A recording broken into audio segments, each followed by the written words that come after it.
Welcome everybody back to Battlefield 1. We're going to do the last campaign, that is the Lawrence of Arabia campaign. As you can see below, it says nothing is written, and below that, join Lawrence of Arabia in his desert campaign against the Ottoman Empire.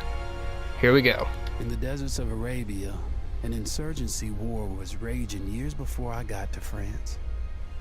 Tribes of Bedouins had united to fight a war that was very different from the one we fought in the trenches.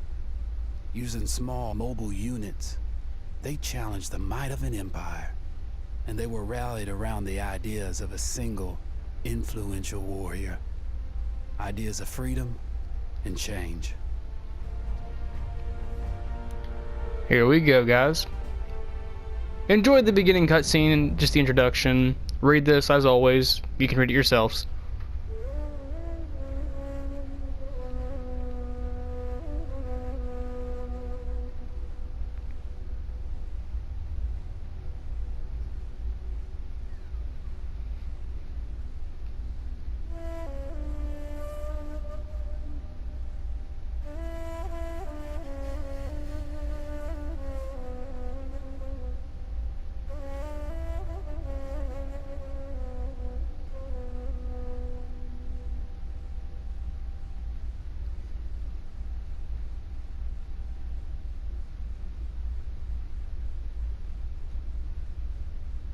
Any minute now. Oh, here we go.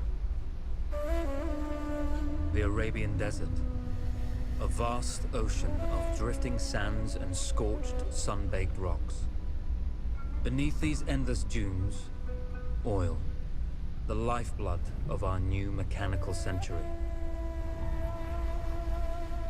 For more than 400 years, the Ottoman Empire has ruled these lands, controlling all that's to be found here. But the Ottomans do not rule unopposed. Small bands of Bedouin rebels have united to overthrow the empire. They strike without warning and then vanish into the desert. Fighting alongside them is a lone British officer, whose exploits have earned him wide renown. The world has taken to calling this man Lawrence of Arabia.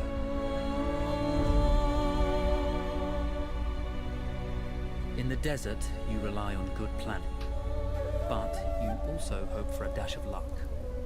And luck was with us when we learned of a recently derailed Ottoman train carrying a most interesting piece of cargo. Here we go. Now we're taking control of the main character. A small patrol had joined the Ottomans who survived the crash. Together, they guarded the wreckage and waited for reinforcements. Making sure I tag everybody. I want to make sure I can keep tabs. Oh, missed you. Another 10 over there. There may be one more person hiding behind these carts, but I think I got everybody. Nice. Here we go.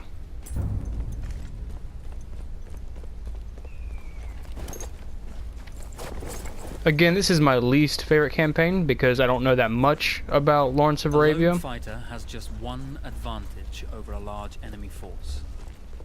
A lone fighter can move unseen. Basically right there Strive to telling do you, what we think well, is right, and push through those who would stop us from achieving this, no matter the cost. basically telling you you have to use stealth in this first mission.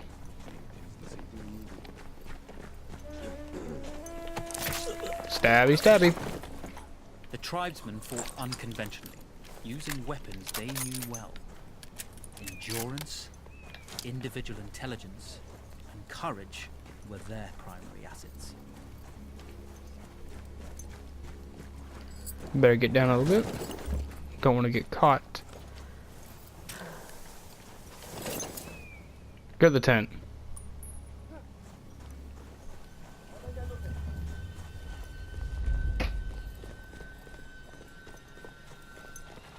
But yeah, this is the last campaign we're going to be doing.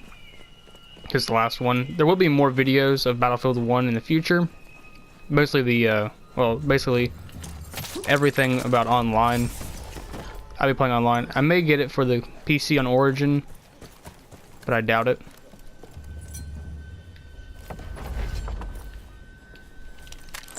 Hello, hello.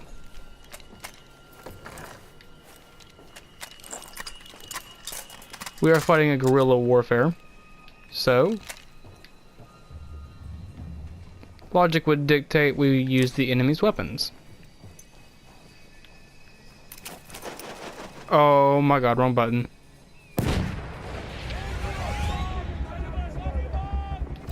Well, that sucks. This was not the original plan, guys.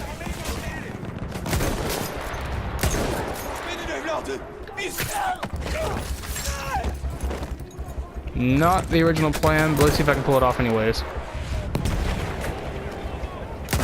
Get him off that mortar.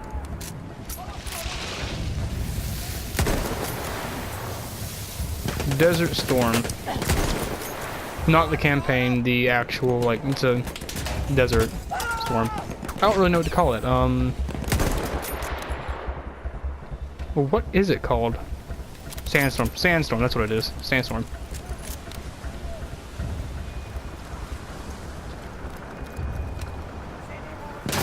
There you are. Gotcha. Should be everybody. Not what I meant to happen, but it worked out pretty well in the end. Can't really argue or complain.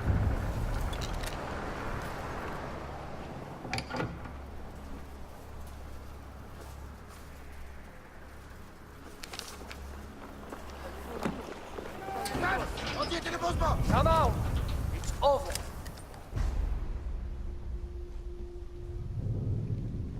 Well, you did not think we would be fast enough to catch you here, did you? Lawrence of Arabia.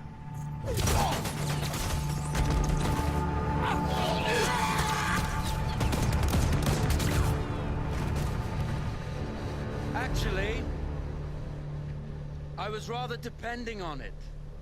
Lawrence. Well, this is very clever. Now the hunter becomes the hunted. So who might you be? How enchanting you are, my dear. Ahmed. I'll show you enchanting. If it weren't for you, I'd be free. Free, is it? You'll be free when you're dead. And I'm happy to tell you, the Empire intends to grant you all this freedom very soon.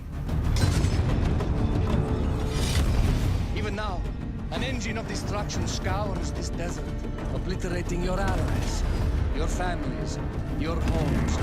Soon there will be nowhere to run. Nowhere to hide. Soon all that you know, and all that you love, will be ashes. You will all be free to die. Oh. Ah, you animal! Zara.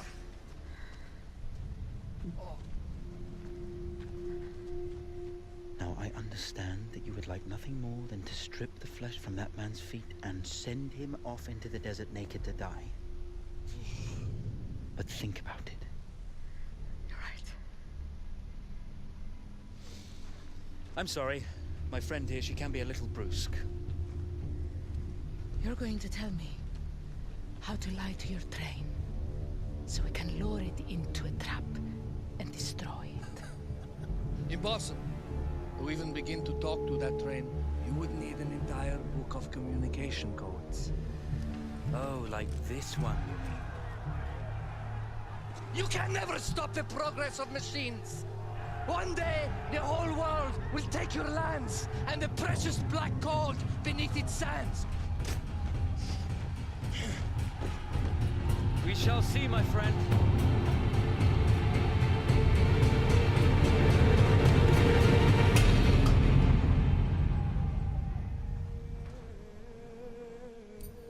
Of course, obtaining the codebook was not enough. To destroy this Iron Dragon, this Canavar, as the Ottomans had named it, we had to send it 3 encrypted messages telling it to stand down. There were Ottoman outposts scattered along the railroad tracks. The commanders there carried high-priority message capsules. We had to use those to send our orders. Infiltrating the village wouldn't be easy. A full detachment of Ottoman soldiers had occupied it. The Ottomans had chosen an isolated location for their desert outpost. It seemed lightly defended. It was also well stocked with arms and equipment. The ancient ruins were all that remained of a civilization now lost to time.